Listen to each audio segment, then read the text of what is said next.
신명기 20장 1절부터 20절까지 우리 한 절씩 교독하겠습니다. 내가 나가서 적군과 싸우려 할 때 말과 병거와 백성이 너보다 많음을 볼지라도 그들을 두려워하지 말라. 애굽 땅에서 너를 인도하여 내신 내 하나님 여호와께서 너와 함께 하시느니라. 너희가 싸울 곳에 가까이 가면 제사장은 백성에게 나아가서 고하여 그들에게 말하여 이르기를 이스라엘아 들으라. 너희가 오늘 너희의 대적과 싸우려고 나와왔으니 마음에 겁내지 말며 두려워하지 말며 떨지 말며 그들로 말미암아 놀라지 말라. 너희 하나님 여호와는 너희와 함께 행하시며 너희를 위하여 너희 적군과 싸우시고 구원하실 것이라 할 것이며 책임자들은 백성에게 말하여 이르기를 새 집을 건축하고 낙성식을 행하지 못한 자가 있느냐? 그는 집으로 돌아갈지니 전사하면 타인이 낙성식을 행할까 하노라. 포도원을 만들고 그 과실을 먹지 못한 자가 있느냐? 그는 집으로 돌아갈지니 전사하면 타인이 그 과실을 먹을까 하노라. 여자와 약혼하고 그와 결혼하지 못한 자가 있느냐? 그는 집으로 돌아갈지니 전사하면 타인이 그를 데려갈까 하노라 하고 책임자들은 또 백성에게 말하여 이르기를 두려워서 마음이 허약한 자가 있느냐? 그는 집으로 돌아갈지니 그의 형제들의 마음도 그의 마음과 같이 낙심될까 하노라 하고 백성에게 이르기를 마친 후에 군대의 지휘관들을 세워 무리를 거느리게 할지니라. 내가 어떤 성읍으로 나아가서 치료할 때에는 그 성읍에 먼저 화평을 선언하라. 그 성읍이 만일 화평하기로 화답하고 너를 향하여 성문을 열거든 그 모든 주민들에게 내게 조공을 바치고 너를 섬기게 할 것이요 만일 너와 화평하기를 거부하고 너를 대적하여 싸우려 하거든 너는 그 성읍을 에워쌀 것이며 내 하나님 여호와께서 그 성읍을 내 손에 넘기시거든 너는 칼날로 그 안의 남자를 다 쳐 죽이고 너는 오직 여자들과 요아들과 가축들과 성읍 가운데 있는 모든 것을 너를 위하여 탈취물로 삼을 것이며 너는 내 하나님 여호와께서 내게 주신 적군에게서 빼앗은 것을 먹을지니라. 내가 내게서 멀리 떠난 성읍들 곧 이 민족들에게 속하지 아니한 성읍들에게는 이같이 행하려니와 오직 내 하나님 여호와께서 내게 기업으로 주시는 이 민족들의 성읍에서는 호흡 있는 자를 하나도 살리지 말지니 곧 헷 족속과 아모리 족속과 가나안 족속과 브리스 족속과 히위 족속과 여부스 족속을 내가 진멸하되 내 하나님 여호와께서 내게 명령하신 대로 하라. 이는 그들이 그 신들에게 행하는 모든 가증한 일을 너희에게 가르쳐 본받게 하여 너희가 너희의 하나님 여호와께 범죄하게 할까 함이니라.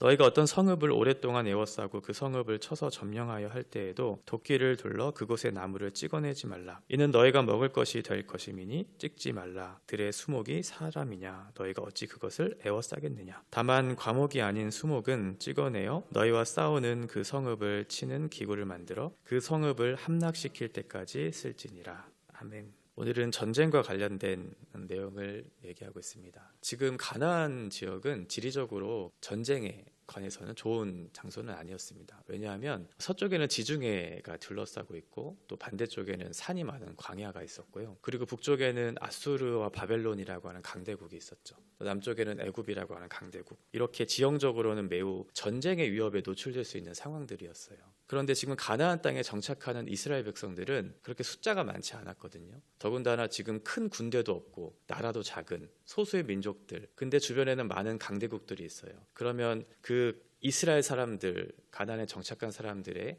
어떤 표적이 될 수 있는 사람들이었을 테니까 공격으로부터 안전하지 못한 상황들이었을 거예요. 그래서 하나님께서 전쟁에 너희가 어떻게 대처해야 하는가에 대한 부분들을 설명해 주고 있는 거죠. 솔로몬 시대 전까지 이스라엘 백성들은 어떤 강한 무기를 가지고 있지 않았거든요. 그러니까 보병으로 그렇게 싸워야 되는 상황들이었어요. 그런데 가나안에 있었던 많은 민족들은 이미 철기 문화가 있었고 주변의 강대국들도 병거와 마병이라고 하는 훌륭한 그런 무기들이 있었다는 거죠. 수적으로도 부족하고 지금 무기에서도 밀리는 상황 속에서 이스라엘 백성들이 그들과 맞서 싸울 수 있는 근거는 하나도 없었던 거예요. 그래서 하나님께서 너는 똑같이 그들의 방식으로 싸우면 반드시 망하게 될 테니 네가 한 가지 기억해야 될 것이 있는데 그것이 무엇이냐면 그 하나님, 너희의 하나님, 그 하나님을 기억하라는 거예요.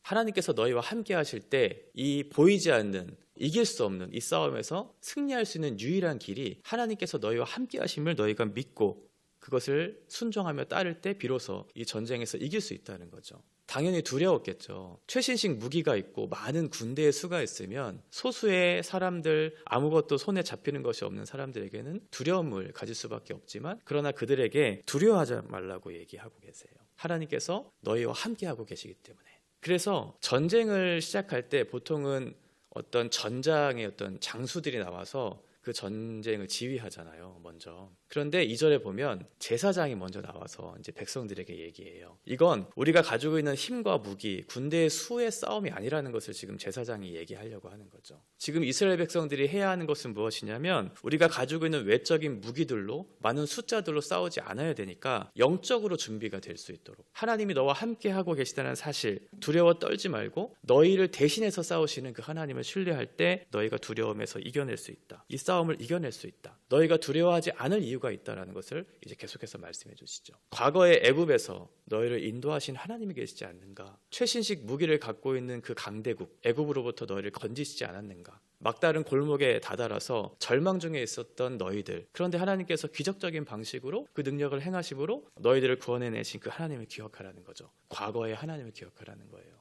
뿐만 아니라 4절에 보면 그 싸움의 주체가 하나님이시라는 것을 말씀하시면서 이 싸움은 너희가 하는 것이 아니고 내가 하는 것이다. 그리고 내가 대신 싸워서 승리하게 하실 것이고 너희를 구원할 것이다 라고 하는 미래적 약속을 하나님께서 주고 계시는 거죠. 그러니까 과거의 사건을 너희가 상기해라, 기억해라. 그리고 그 하나님을 신뢰할 때 앞으로도 너희에게 그 구원이 주어질 것이다 라는 것을 하나님께서 말씀해주고 계시는 거죠. 하나님이 너희와 함께 하셨고 앞으로도 함께 하실 것이다. 그러니까 지금 너희와 함께 하시는 그 하나님을 신뢰하라는 거예요. 외적인 어떤 군대의 수, 무기에 있어서 두려워 떨지 말고 너희와 함께 하시고 너희를 위해서 대신 싸우시는 그 하나님을 신뢰하라는 이 영적인 거룩한 전쟁을 준비하게 하는 하나님의 메시지가 담겨져 있죠. 우리도 하나님의 일을 감당하기 위해서 필요한 건 우리의 외적인 조건을 갖추는 게 아니에요. 세상은 자꾸만 외적인 조건, 경쟁에서 승리하는 방식으로 너희를 증명해내라고 우리에게 요구하고 있지만 하나님께서는 우리에게 그렇게 부르시지 않았거든요. 그들과 똑같은 방식으로 경쟁에서 승리하라고 말씀하지 않았어요. 오히려 너희들은 그들과 구별된 방식으로 하나님께서 너희와 함께하고 있다는 그 믿음의 그 약속의 성취를 이루시는 그 하나님을 신뢰함으로 너희의 삶을 살아낼 때 그들로 너희가 하나님이 살아계심을 너희를 통해서 보게 될 것이라고 하나님 우리에게 약속하고 계시거든요. 그러니까 다른 방식으로 너희가 싸워야 되는 사람들이고 그것을 위해 필요한 건 영적인 준비가 되어야 한다라고 말씀하고 있는 거죠. 그리고 5절부터 7절까지는 이제 전쟁에 나가기 위한 사람의 수를 이렇게 걸러내기 시작하는데 총 3 부류의 사람이 이제 가려지기 시작합니다. 5절에 보면 가족을 위해서 집을 지었는데 낙성식을 행하지 못한 사람들, 이 사람들은 전쟁에서 배제시켜요. 혹여나 그 집이 빼앗길까라고 하는 거죠. 그동안 열심히 일궈낸 결과물이잖아요. 그런데 그 낙성식을 행하지 못한다는 건 결국은 전쟁에 불려나가서 그 가장이 죽게 되면 그 가족이 다 불행하게 될 거죠. 정착하지 못하고 불행하게 되고 길바닥에 내버려질 상황들이니까 그 사람들은 전쟁에서 배제시켜 주시는 하나님의 배려가 이제 나오고요. 6절에 보면 포도원을 만들었는데 아직 과실을 먹지 못한 자 혹시나 빼앗길까 이렇게 되어 있어요. 레위기 19장 23절부터 25절에 보면 이 과실을 먹는 그 내용이 나와 있는데 총 3년 동안은 그 과실을 먹지를 못해요. 왜냐하면 이건 할례받지 못한 부정한 것이라고 생각을 해서 3년 동안은 그것을 먹지 못하도록 그렇게 얘기하고 있어요. 그리고 4년째 되는 때 그 첫 번째 열매잖아요. 어떻게 보면 그 첫 번째 열매는 하나님 앞에 거룩한 열매로 드리게 되어 있어요. 그러니까 실제적으로 그 포도원을 가꾸고 열매를 내가 먹을 수 있는 때는 5년째 되는 때죠.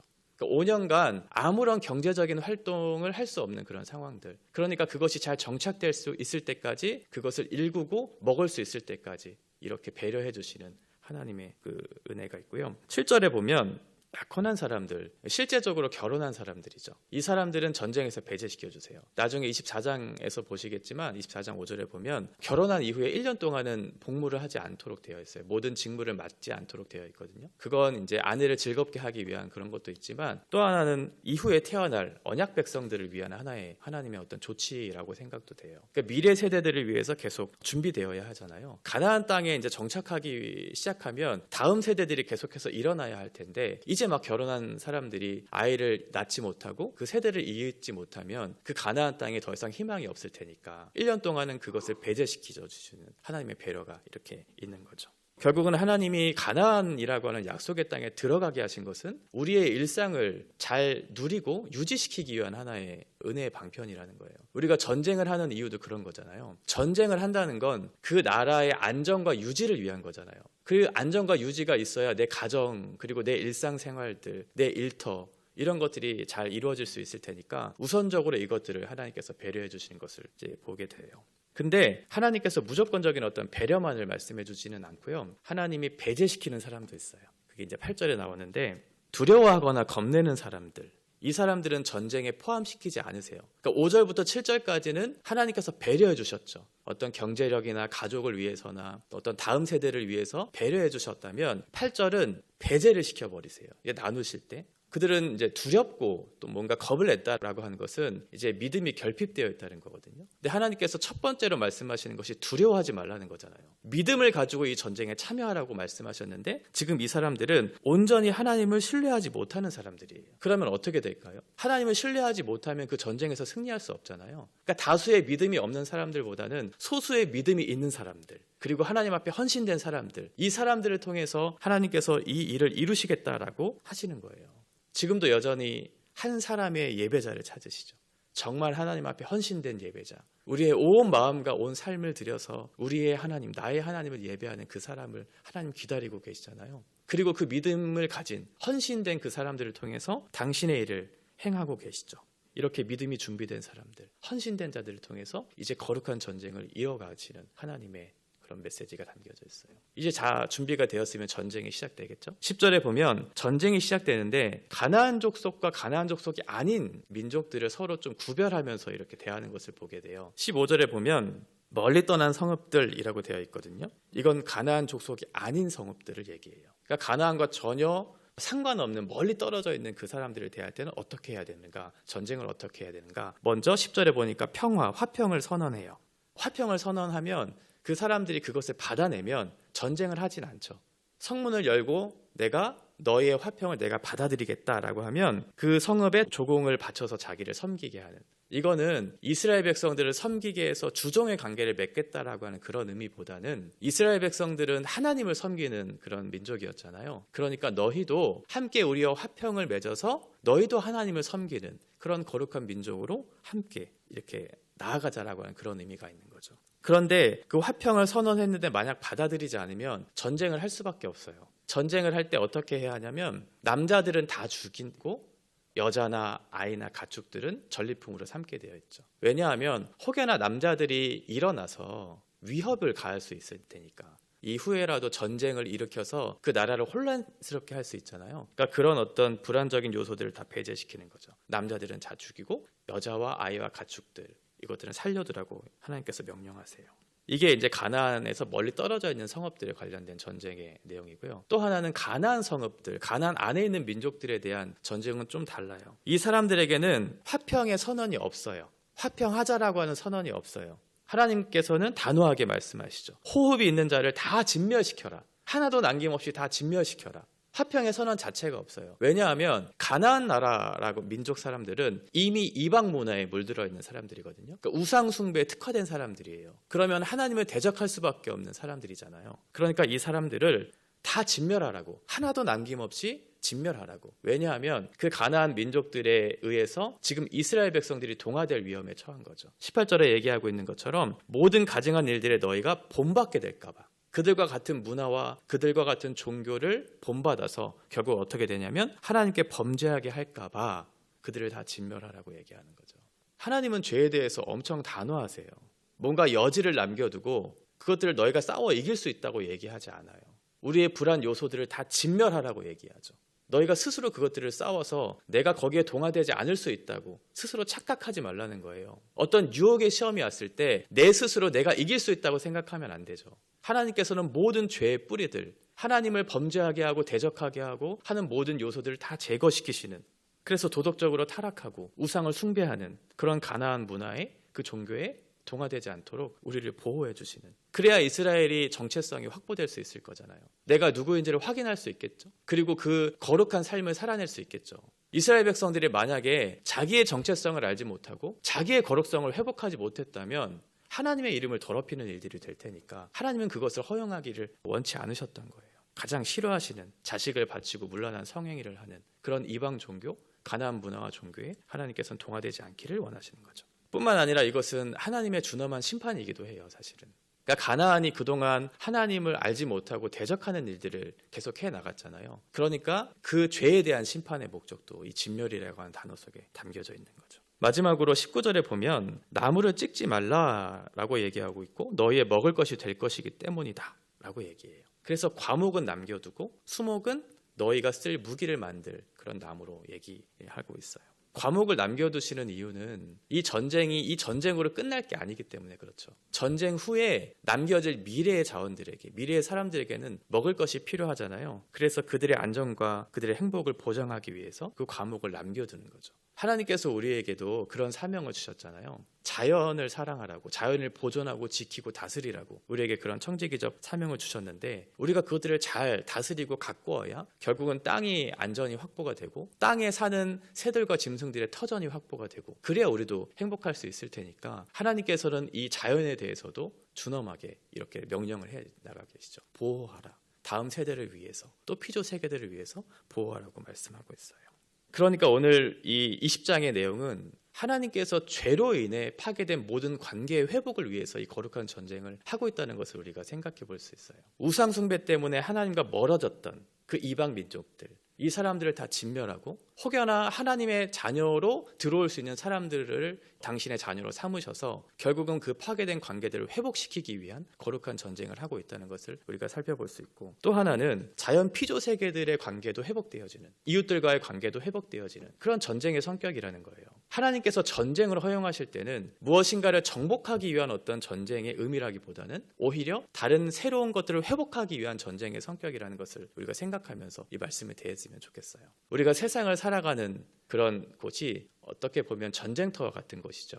하나님을 믿지 않은 세상의 가치와 문화에 동화되지 않도록 우리가 거룩한 백성으로서 그것들을 살아내기 위해서 우리가 하나님 앞에 신뢰하고 믿음으로 살아내야 되는 그런 어떤 거룩한 영적인 전쟁을 하고 있다는 입장에서 오늘 본문을 생각해 본다면 이 두 가지를 좀 생각해 볼 수 있을 것 같아요. 하나는 그 전쟁의 승리는 하나님께 있다는 것, 우리가 이것을 잊지 않았으면 좋겠어요. 우리가 전장터에 나가기 위해서 먼저 준비되어야 할 것은 영적인 준비가 되어야 되겠죠. 하나님을 전심으로 신뢰하는 것. 우리의 싸움은 어떤 외적인 조건이나 자격에 있지 않다. 세상의 경쟁 방식에 있지 않고 하나님의 방식으로 하나님의 뜻에 의해서 하나님께서 하시는 그런 싸움의 성격이라는 것을 우리가 신뢰하면서 영적으로 잘 준비되는 것이 먼저 필요할 거고, 두 번째는 이 싸움이 목적이 분명해야 된다는 거예요. 우리가 싸움을 싸워내는 것은 무엇이냐면 그 사람을 바꾸어내기 위한, 어떤 전쟁에서 승리하는, 짓밟아서 바꾸어내기 위한 그런 목적을 하는 것이 아니고 거룩한 백성으로 회복하기 위한 거룩한 전쟁의 목적이라는 것을 좀 생각해 보셨으면 좋겠어요. 말씀의 검으로,